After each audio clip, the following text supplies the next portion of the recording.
I'm David Merritt. And I'm Francine Lacqua. And this is In the City, Bloomberg's podcast connecting you to the conversations at the heart of the City of London. This week, we look at AI. It's both terrifying and exciting, Dave. Yes, the revolution of artificial intelligence. It's unfolding in the banking industry as well as across the economy. But we want to have a look at which banks are really preparing themselves for it and which are likely to be left behind. Yeah, so the main question is, A, will it destroy our lives? And two, if it doesn't destroy our lives, what does it mean for banks? Exactly, like which of those is most important, right?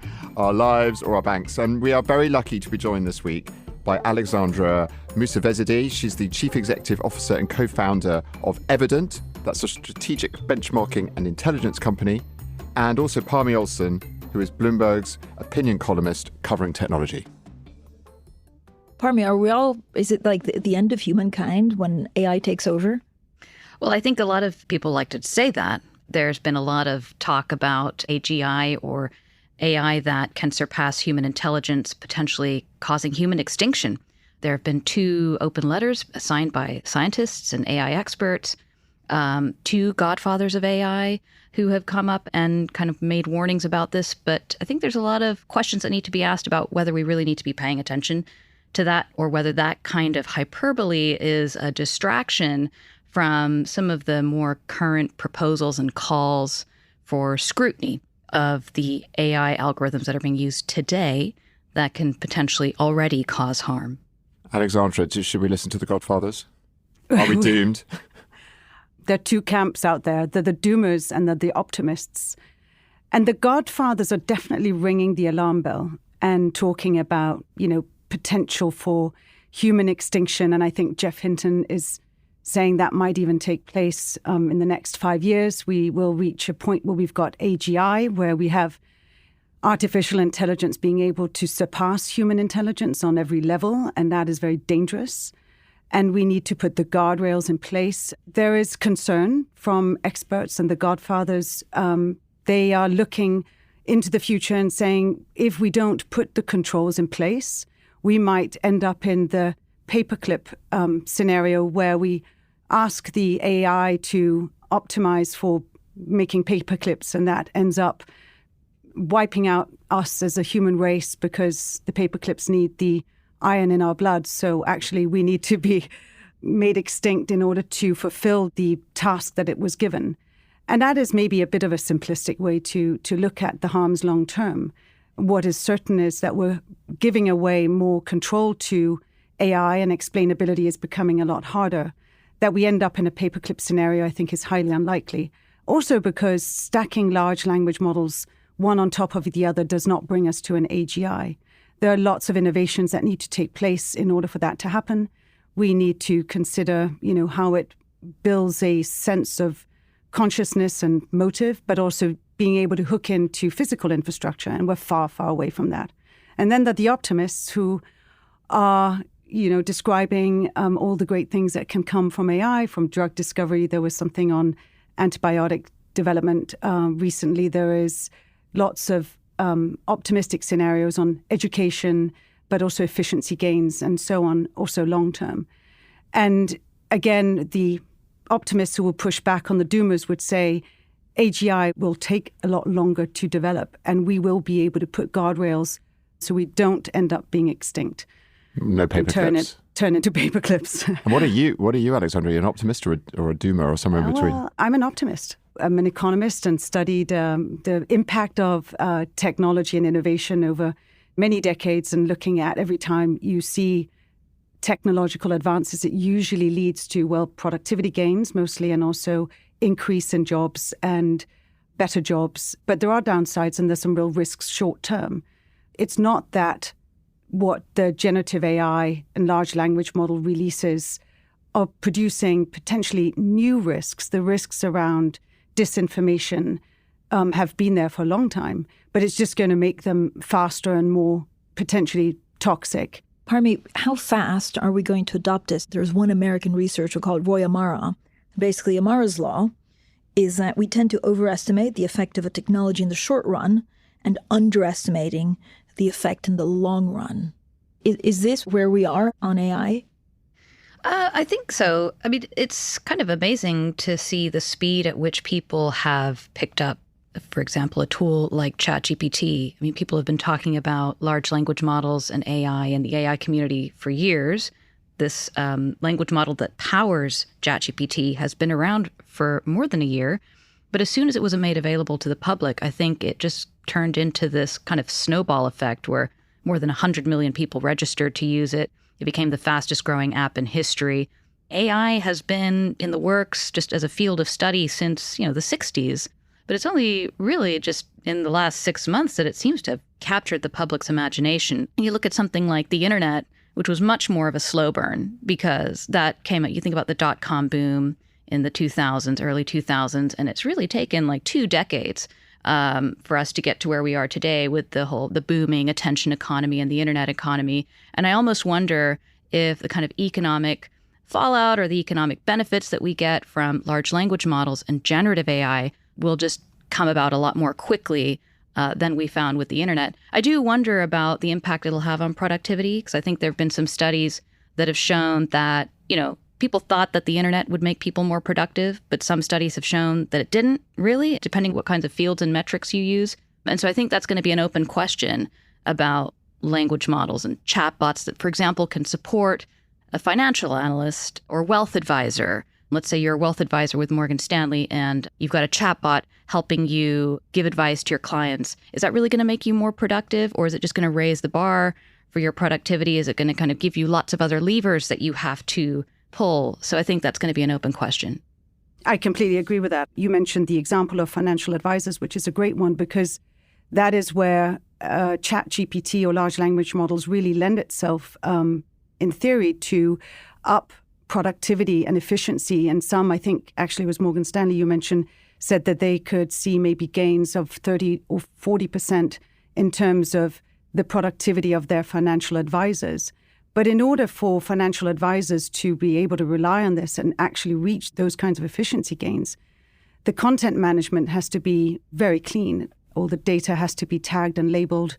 And that right now is a bit of a trial and error process. I think they mostly refer to it as a sort of a whack-a-mole situation. You tag, label it, and fix it as you go, but new situations crop up and there's still a lot of testing going on. So the jury's still out, sort of how quickly this can be adopted. But I do agree that it's going to be quicker in its implementation and penetration compared to when we saw the internet come. This goes to the heart, doesn't it, of what Evident are doing, of course. And could you maybe explain a little bit about the idea for Evident? You've been an economist and an analyst and a specialist in building indexes.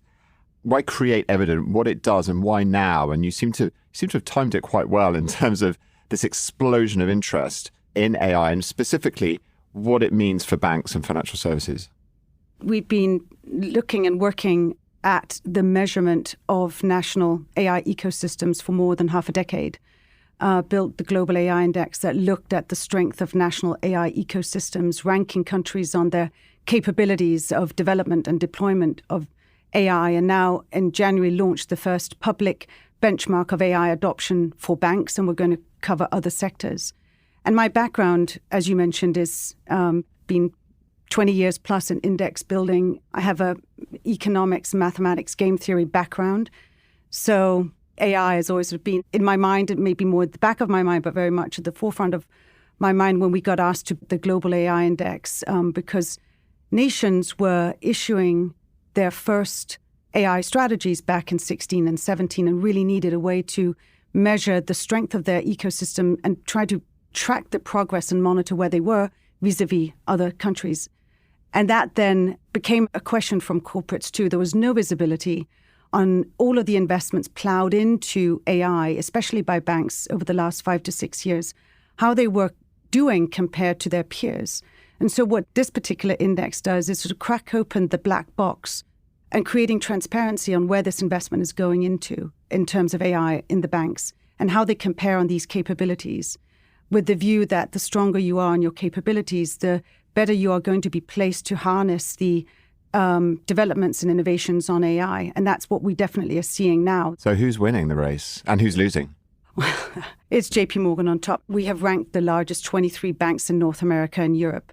And those who sit in the top 10 it is really dominated by the North American banks. There are a few European banks in the top 10.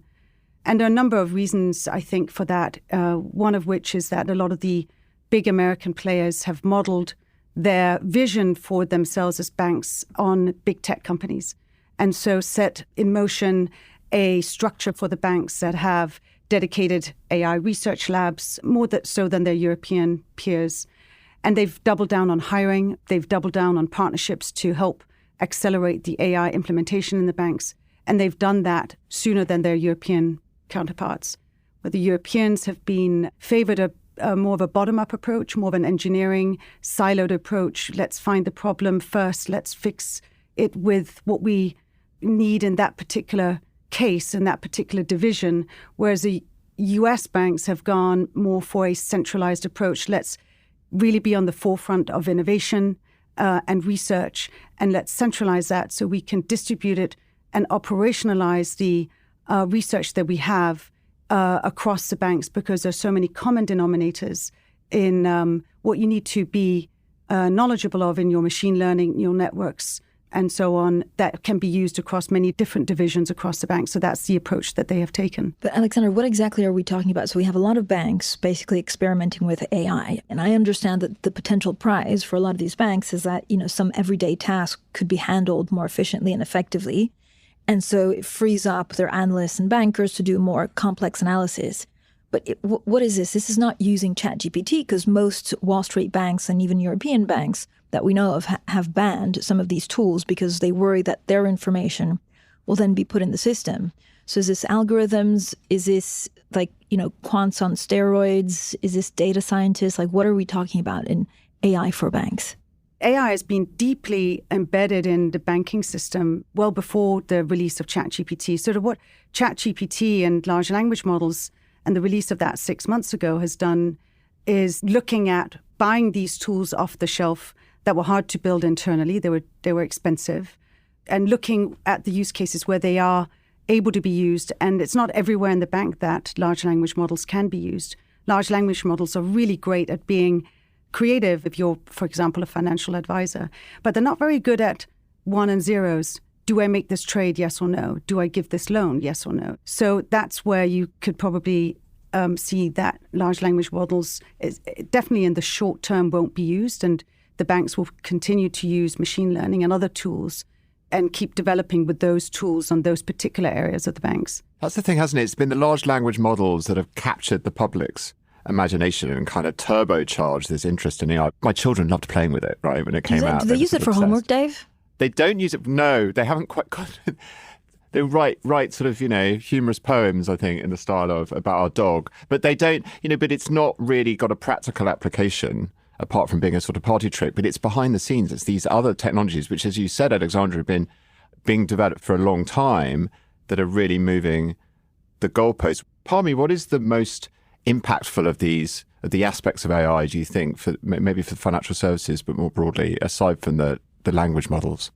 I think it is language models, because other fields of AI, through machine learning, pattern matching, data analytics, that's been around for some time. But generative AI, which is this form of machine learning which produces content instead of just analyzing content, posits this whole kind of new area where computers can do work for us. They can write reports, they can summarize reports, they can create presentations, they can create imagery. So I think the one product or service that encapsulates all of that is the chatbot. And the chatbot's been around for at least 6 or 7 years, but 6 or 7 years ago, they were terrible. Facebook tried to release a chatbot service through its messenger app, and they said you could use it to order flowers and order a taxi. And then it turned out there were actually people behind the scenes answering the questions on behalf of the computer because it just wasn't good enough. But now we're at a point where the processing power is strong enough. We've got so much more data being used to train these language models that suddenly these chatbots sound human-like. They're as good as a human. They sound empathetic. They sound knowledgeable. Sometimes they do make mistakes.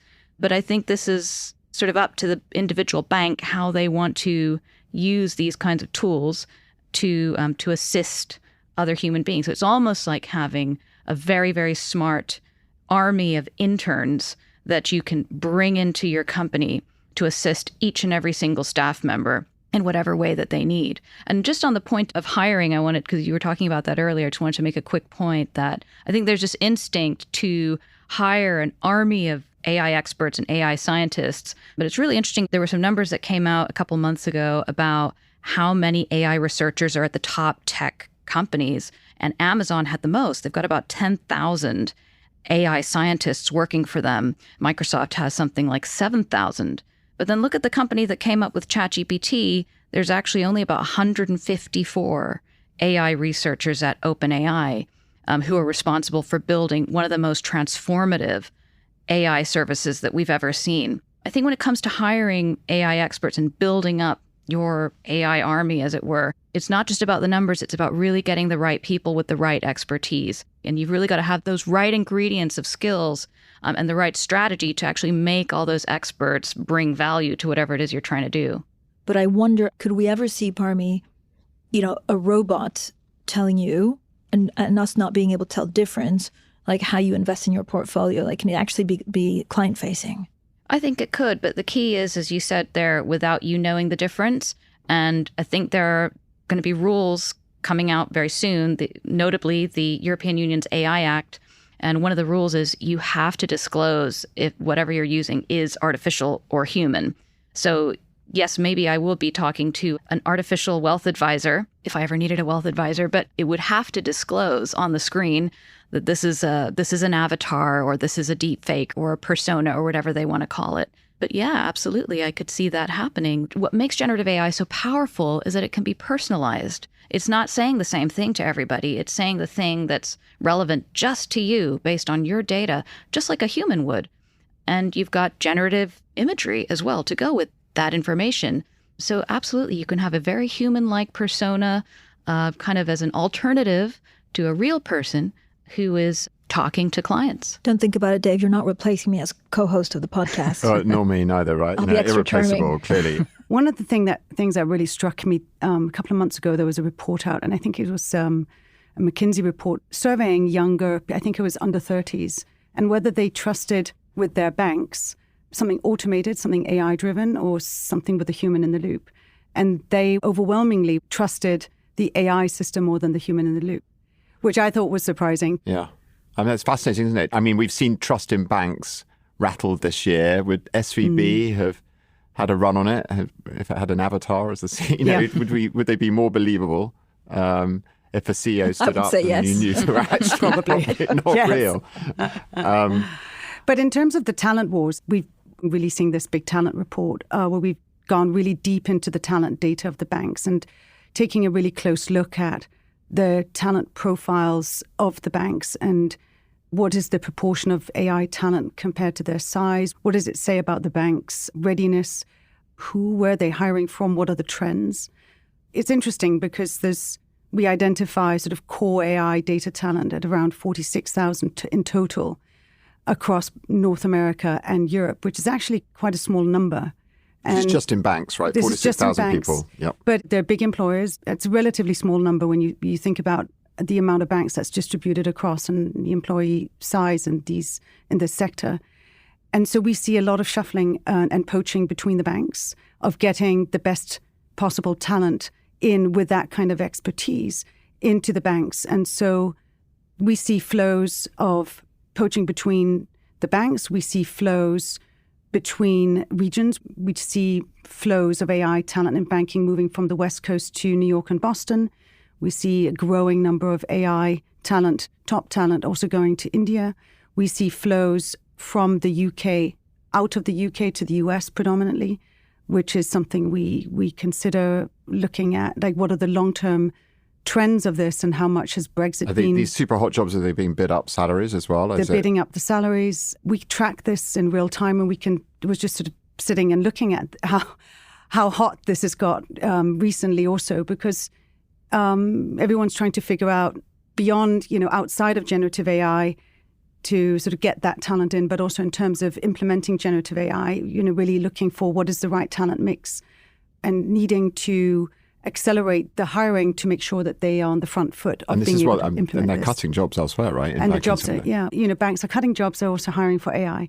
And we see that the job openings out over the last 3 months for some of those bigger banks. More than 40% of those jobs have been for AI talent, and that's quite a lot. And it's a big difference from last year or the year before. Alexandra, what also came out in your report is New York is the global center for AI. I think by looking at the number of staff, and then you have London, Toronto, Bengaluru, and Paris. Is that surprising that New York is like up top? Are they just paying more because that's global Wall Street? So it's AI talent for banks, which I guess is not that surprising that it sits in New York. But if you look at over the last couple of years, the banks have had their AI talent on the West Coast. And what we're seeing is that they are actually moving to Boston and to New York, to the East Coast, and forming a cluster here for AI bank talent, which I thought was quite surprising, actually. In Switzerland, in Holland, in France, in Germany, the movement between the countries is actually less. The talent wars are very intense within those countries. So you've got bidding up among the French banks, so BNP Paribas taking from SocGen and so on, but not so much. We don't see outflows to the US banks so much from the French system, the French banking system or the Swiss banking system. I mean, you say in here that London's second place in that ranking is fragile. We're obsessed with the fragility of London's economy on this podcast. I mean, how bad does it look for London in this war for talent? Are we slipping further behind? And is really the scale of the American banks and their purchasing power and that clustering you talked around the East Coast, is that ultimately that process is just going to continue? Yeah, it looks like it's going to continue, as in the sort of consolidation of power in the bigger banks is only going to intensify, I think. And that means that's not great news for the UK banks. So some of this is UK AI talent in UK banks moving to US banks in the UK. But then there's also the flow from the UK to the US. So I wanted to come on to the question of regulation. We've had Rishi Sunak talking about setting up some sort of global framework and wanting Britain to be at the centre of that, whether or not that's a reasonable call or not. But the banks are going to have to be forced to do this, aren't they, to kind of embed ethics into their AI development? Certainly, the release of ChatGPT has put regulation at the forefront of every government leader now. We know that Biden, has been talking to experts to try and frame some thinking around, and that's particularly around safety, but the tension between, do we look at safety and how does that work in terms of innovation, and that tension between, leaving room, but also making sure it's safe. Then there's the AI Act that is much further ahead than what the US has. And then you've got Rishi Sunak, who has talked about a third way. Sounds familiar. And it is on AI regulation and whether the UK can take a leadership role in formulating what that might look like. You're just talking about Rishi Sunak there and this effort to kind of put Britain forward in a leadership role with regulating AI. And I wonder, do you think that's reasonable? I mean, do you think that could actually happen? Because when it comes to antitrust regulation against tech companies, the UK has been coming out ahead of the EU, kind of going quite quickly to try and attack companies. When it comes to, regulating harms on social media, the UK is also trying to move more quickly than the EU. And I get the sense that there might be an effort here once again to try and be the global watchdog on AI here in the UK. Do you think that could happen, just given the track record on regulation so far? I think the UK has a real opportunity to take leadership role on formulating what AI regulation could look like. But it has to ultimately end up in a global body somewhere, right? So it would be a leadership role in setting up a global system that everyone's happy with, which is a hard thing to do. But the UK could certainly, and I think would be trusted to take a leading role in convening everyone around this question and coming up with a solution and brokering a deal, so to speak, in what this global body could look like. Because if it's just setting out guidelines and principles, that's not really going to help. It needs to have some actual teeth and some ways in which that it can step in and where companies get held to account. I mean, the UK is, in its own sort of AI strength, if you like, is weakening compared to other nations. It's funding fewer R&D labs. It's putting fewer through related, computer science and so on in its educational system. It is funding less in compute power and the infrastructure that is needed for capabilities going forward. It's put something forward on quantum, but it's much less than other nations are doing. So I worry a bit that while the UK is certainly doing something, it's not doing as much as obviously the US and China, but them aside, Canada, France, the Netherlands, even Ireland. I mean, there are lots of other nations that are being a bit more forceful on their AI agenda as a nation. Can we end on an optimistic note of some sort, Alexandra? So, is there anything that you can say about the future of the city and all of this? I mean, we got in your report about US banks are also doing a lot of hiring in London as well. So do you have a more rosy view of what the adoption of AI by banks means for the City of London? Yes. I mean... That was very tentative, Alexandra. I don't know if you fully believe you. There's a bit of a pregnant pause there. No, absolutely. I mean, listen, it's a financial centre, and it has strength. It is very strong on AI quants. There are certain pockets within the UK banking system that is still very, very strong, and there's a real opportunity to hold on to that strength. I just think that the banks and the policymakers need to be aware that that there is a chance to sort of turn this around and entice talent to stay. But I mean, look, it's second in the world, and while fragile, it's still very strong. So I think there is definitely opportunity to maintain that strength if it's focused on. Alexandra and Parmi, thank you so much for joining us. Thank you. Both. Thanks for listening to this week's In the City. We'll be back next week. But in the meantime, if you like our show, please head on over to Apple Podcasts or wherever you listen to podcasts and rate, review, and subscribe. This episode was hosted by me, David Merritt. And me, Francine Lacqua. It was produced by Summer Sadi and Moses Andam. Additional editing by Blake Maples. And special thanks to Alexandra Mousavizadeh and Parmi Olson.